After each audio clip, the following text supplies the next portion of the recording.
டிவியில விளம்பரம் செய்றீங்களே, மக்களோட வரி பணம், உங்க தாத்தா இறையில வரப்ப எடுத்து வந்த பணமா அது?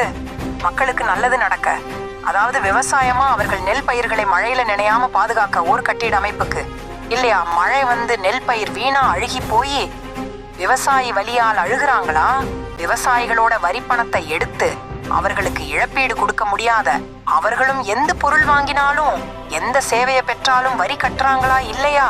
எதுக்கு வரி கட்டுறாங்க? இன்பநிதி படம் எடுக்கவா? உதயநிதி படம் நடிக்கிறா, அவரு சம்பாதித்த காசை விளம்பர மாடல் அரசுக்கு பயன்படுத்துங்க. படம் ஓடுனாதான டீ கப் கார்த்திக் போல ஆளுக்கு கொடுங்க. உங்களை என்ன தனுஷ் மாதிரி படம் நடிச்சு உழைச்ச பணத்திலையா விவசாயிகளுக்கு இழப்பீடு தர சொல்லுது? ஆனா 17 கோடியில நீங்க நல்லது செய்திருந்தா, ஏதோ ஒரு வாக்குறுதி நிறைவேற்றி இருந்தா, மூட்டைக்கு 40 ரூபாய் வாங்காம விவசாயிகளை விட்டிருந்தா, நானே உங்களுக்கு தான் வாக்களிப்ப, இதெல்லாம் செய்யறாங்கன்னு நானே உங்களுக்கு விளம்பரம் செய்வனடா. மக்கள் வரி பணத்துல மக்களை வாழ வைங்கடா. இறையில்ல ஒண்ணுமில்லாம ஓடி வந்த தற்குறிலா இன்னைக்கு 10 விமானம் வாங்கும் போல விவசாயம் செய்தா சம்பாதித்தா உங்க தாத்தா எல்லாம். என் தாத்தா உழைத்த வரி பணம், அப்புறம் அது உங்க தாத்தாக்கு சிலை வைக்க பேனா வைக்க பயன்படுற பணம்.